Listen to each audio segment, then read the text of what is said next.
ऐसे प्राणी हुए हैं जो पशु योनि में पड़कर भी भजन करते थे। हमारे मथुरा में एक महात्मा रहते थे अस्कुंडा घाट पर, बहुत अच्छे संत थे, गौड़ी महात्मा थे।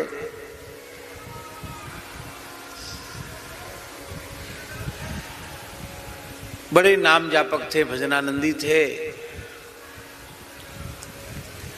शाम को 1-2 घंटा भागवत की कथा कहते थे। वो अपने स्थान में सब संत साधक बैठ जाते, कोई मथुरावासी भी कोई आकर बैठकर सुनना चाहे तो सुन ले। और उनका एक चेला था, उस चेले का नाम था रामदास।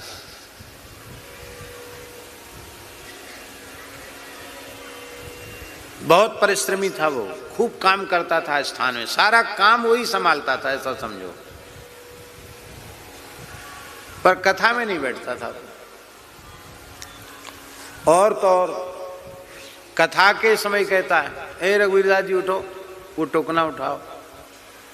ए गोपाल दास जी, ये यहाँ क्यों बैठे हो, झाड़ू उठाओ। खुद तो नहीं सुनता, कोई सुनने बैठता उसको सुनने, उसी समय उठा के काम में लगा देता। और गुरुजी कहते करे भाई कथा सुन, आपको क्या है, आप तो कुछ करते थोड़ी हैं, आप खुद भी कुछ नहीं करते हो, दूसरों को भी आप मना कर रहे हो, तो कैसे स्थान का काम कैसे होगा। गुरुजी सीधे थे बेचारे, कुछ नहीं बोलते, सह लेते।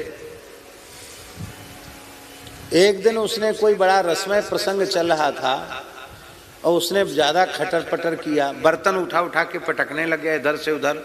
पटक नहीं रहा था, पर बड़े बड़े कड़ाहे, बड़े बड़े टोकना इधर से उधर रखेंगे तो आवाज तो होगी कि नहीं। अरे भाई, घंटा 1.5 घंटे की बात है, उतनी देर शोरगुल मत करो। बड़ा विक्षेप हुआ कथा में। गुरुजी ने कहा, रामदास तू साधु तो बन गया, पर तेरी प्रकृति साधु के जैसी नहीं है। अरे तेरी प्रकृति बड़ी चंचल है, लगता है तू बंदर की योनि में जाएगा, तू तो बंदर बनेगा। उनके मुंह से निकल गए, सिद्ध महात्मा थे। थोड़े दिन बाद रामदास को बुखार आया, रामदास की मृत्यु हो गई और वो बंदर बन गया, वो बंदर हो गया।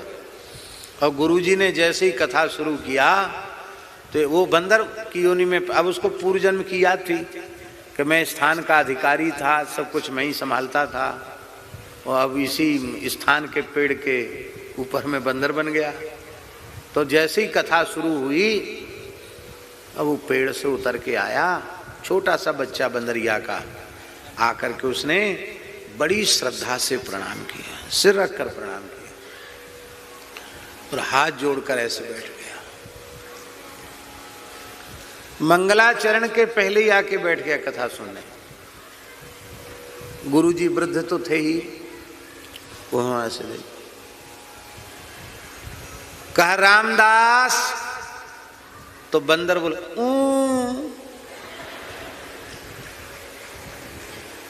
देख कथा सुन लेता तो बंदर नहीं बनना पड़ता, बंदर बन गया, कोई बात नहीं, कथा सुनो, कोई बात नहीं। नित्य नियम से वह कथा सुनने आता था, किसी से मारपीट नहीं करता, कोई चंचलता नहीं करता, किसी की वस्तु को छीना झपटी नहीं करता, अपने गुरुजी की ही जूठन रोज खाता, दूसरी चीज नहीं खाता। तो उसको गुरुजी का प्रसाद नित्य देना पड़ता। गुरुजी बहुत विस्तार से धीरे धीरे कथा कहते थे।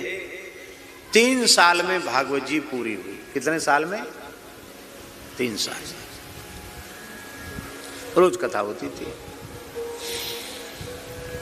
अब आज कथा पूरी हो गई, कल कथा शुरू हुई, रामदास नहीं आया। बोले भैया हमारी कथा का पक्का श्रोता तो रामदास था, बंदर, वो कहाँ गया, नहीं आया कथा सुनने। देखो भाई कहाँ गया, रामदास तो कहीं मिले नहीं। छत के ऊपर साधुओं ने चढ़ के देखा तो रामदास तो पधार गए थे। बोले उनकी कथा हो गई पूरी, पूरी भागवत की आवृत्ति सुन ली, और गुरुजी बोले अब उसे जहां जाना चाहिए था वहीं पहुंच गया। और फिर रामदास बानर की अंतिम यात्रा निकाली गई, उसका विधिवत संस्कार किया गया साधुशाही ढंग से, और उनका भोज भंडारा भी किया गया। बोलो भक्तवत्सल भगवान की जय।